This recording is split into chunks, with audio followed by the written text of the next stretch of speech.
د مینه ټي وي چینل درنو لیدونکو سلام، ستړي مشئ، وخت مو په خیر. پام وکړئ د دې ساعت خبرې ټولګي ته. قطر کې د افغان حکومت او طالبانو مذاکراتي ډلو ترمنځ ناسته شوې ده. قطر کې د طالبانو د سیاسي دفتر ویان محمد نعیم ویلي چې نن غرمه د بین الافغاني مذاکراتو د دواړو ټیمونو ترمنځ ناسته ترسره شوه چې پکې د اختر مبارکۍ ترڅنګ د دواړو لورو لخوا د مذاکراتو د پروسې پر دوام چټکتیا او اغیزمنتیا بحث او ټینګار وشو. د ملي امنیت سلاکار ډاکټر حمدالله محب نن په لندن کې له خپل سیال سیر سټیفن لاګورو سره کتلي دي. د ملي امنیت دواړو سلاکارانو د دواړو دولتونو ترمنځ د همکاریو پر دوام د سولې او امنیت اړوند او د تروریزم پر ضد د مبارزې په هکله خبرې وکړې. ښاغلي لاګور وویل هیواد د افغانستان د ملاتړ دوام ته لیوال دی او د ملاتړ د چوکاټونو په تنظیم کې به همکاري وکړي. دواړو لورو د سیمه ییزو سیالانو د همکارۍ په مرسته د امنیت او ګډو لاسته راوړنو او موخو ساتنې ته ډیره لیوالتیا څرګنده کړه. د افغانستان د جمهوریت ریاست د لومړي مرستیال امرالله صالح هغه ټویټ سخت غبرګونونه راپارولي په کوم کې چې هغه لیکلي زموږ د 1901 کال په څیر هند ته د پاکستاني سرتیرو د تسلیمۍ انځورونه نه لرو. ښاغلي صالح د زیارت یا پنجشنبې په ورځ په دې اړه ټویټ کې لیکلي موږ په خپل تاریخ کې دومره ننګین سند نه لرو او نه به یې ولرو. هو، ما تېره ورځ هغه مهال یوه شیبه ټکان وخوړ کله چې د سر له پاسه راکټ تیر شو او 2 متره لرې ولګېد. د پاکستان د ټویټر ښاغلو بریدګرو طالبان او ترهګر به د دې انځورونه د جوړ درد علاج ونه کړي، نورې لارې مو ومومئ. نوموړي دغه ټویټ په پاکستان کې په سلګونو هغو ټویټونو ته په ځواب کې لیکلي چې په اختر په لمانځه کې د راکټ لګېدو پر وخت د ښاغلي صالح لخوا د فطرتي ټکان خوړلو پورې خندا شوې. ښاغلي امرالله صالح په خپلې فیسبوک پاڼې باندې لیکلي دي چې په زرګونو پاکستاني فعالانو د طالبانو پر مختګ خوشحالي کړې ده چې له همدې امله مې دغه تصویر پر خپل ټویټر خپور کړ. تاجکستان خپل پوځ ته د تیارسۍ حالت امر کړی دی. د افغانستان ګاونډ تاجکستان کې د ولسمشر امام علي رحمان په امر فوق العاده امنیتي احزارات نیول شوي دي چې تاجکستان داسې وخت خپلو پوځیانو ته د هر ډول حالاتو د مقابلې لپاره د چمتووالي امر کړی چې د افغانستان په شمال په تیره بیا له تاجکستان سره پر پوله د افغانستان څو سیمې او عبوري ساحې د طالبانو لاسته لوېدلي او دې چارې د منځنۍ اسیا هیوادونو په تیره تاجکستان سخت اندېښمن کړی. امام علي رحمان نن امر کړی چې د دغه هیواد 100,000 پوځیان او 1,10,000 احتیاطي پوځ په خپلو اډو کې د تیارسۍ په حالت کې ووسئ. دا د تاجکستان په تاریخ کې تر ټولو لوی پوځي احزارات دي.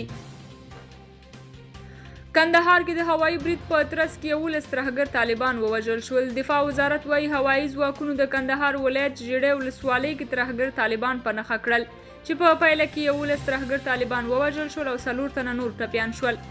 همداراز د دښمن یوه اندازه وسلې او مهمات او تجهیزات هم له منځه وړل شوي. بلخ لوګر کې د هوایي برید په ترڅ کې 10 ترهګر طالبان ووژل شول. نن له غرمې مخکې هوایي ځواکونو د لوګر ولایت محمد اغې ولسوالۍ اړوند زرغون ښار سیمه کې ترهګر طالبان په نښه کړل چې په پایله کې 10 ترهګر طالبان ووژل شول او 2 تنه نور ټپیان شول. همداراز په دې برید کې د دښمن 2 موټرونه له منځه هم وړل شوي دي. روسیه وايي طالبان د جګړې پر ځای سیاسي حل لارې ته چمتو دي. د افغانستان لپاره د روسیې ځانګړي استازي ضمیر کابلوف ویلي چې پر افغان ځواکونو د طالبانو بریدونو زور اخیستی، خو دغه ډله جګړې نه بلکې سیاسي حل لارې ته چمتو ده. کابلوف ویلي چې کیدای شي طالبان په راتلونکي کې ښارونه ونیسي، خو په وینا یې دغه ډله د ښارونو د ساتلو توان نه لري.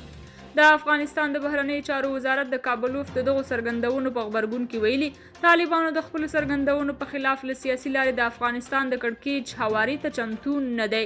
یاد وزارت ویلي چې د افغانستان حکومت د څه باندې 6,000 طالب بندیانو په خوشي کولو دوحې ته د باصلاحیته مرکچي پلاوي او په دې وروستیو کې د جګپوړي سیاسي پلاوي په استولو سره سولې ته خپله اراده او ژمنتیا ښودلې ده.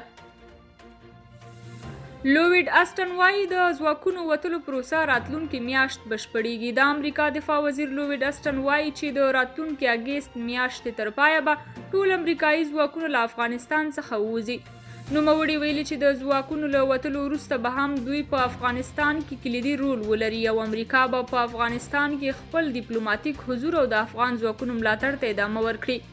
اسټن دغه راز ویلي دي چې دوی د افغانستان وضعیت له نږدې څاري او اصلي موخه یې دا ده چې تر څو ډاډه شي چې بیا له افغانستان څخه امریکا او متحدینو ته خطر نه پیښیږي. د زیاته کړې چې طالبانو له دوی سره ژمنه کړې چې افغانستان به یو ځل بیا د القاعده او نورو تروریستي ډلو پر خوندي ځای نه بدلیږي او امریکا دا تمه لري چې طالبان پر خپلو ژمنو ودرېږي. پوهنې وزارت ویلي چې د هیواد په سړو سیمو کې 4.5 میاشتنۍ ازموینې د زمري میاشتې په 6مه نیټه پیلیږي. دغه وزارت په یوې اعلامیه کې ویلي د یوې ګډې طرحې له مخې په پام کې ده چې د تعلیمي او تحصیلي مرکزونو حضوري فعالیتونه په تدریجي ډول بیرته پیل شي.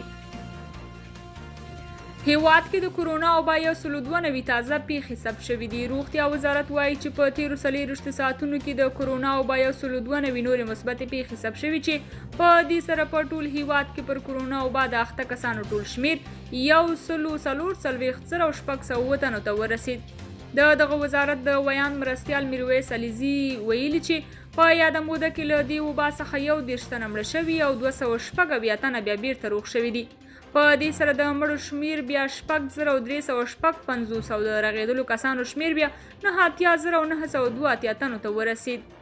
روغتیايي چارواکي وایي کرونا وبا لا هم جدي ګواښ دی او هیوادوال باید روغتیايي لارښوونو ته پام وکړي.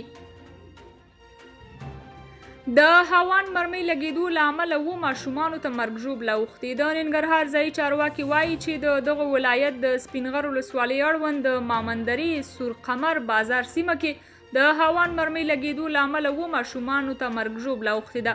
د سپینغر ولسوال محمد یاسین ویلي چې د هاوان 2 مرمۍ د داعش ډلې لوري توغول شوي چې یوه یې بازار کې لګېدلې ده. ولسوال وایي پیښه کې 15 ماشومان وژل شوي او 2 نور ټپیان دي. له پیښې یوه ورځ وروسته نن هلته خلکو لاریون کړی. ولسوال ډاډ ورکړی چې ژر به د پیښې قربانیو ته حکومتي مرسته ورسول شي. داعش ډلې تر اوسه د دې پیښې په اړه څه نه دي ویلي. چین کې د سیلاب له امله د مړو شمیر 33 تنو ته ورسید. د چین مرکزي هنن ولایت کې تر مرګوني سیلاب وروسته د خواله رسنیو له لارې له سیلاب ځپلو سره د مرستې چټکولو غوښتنه کیږي.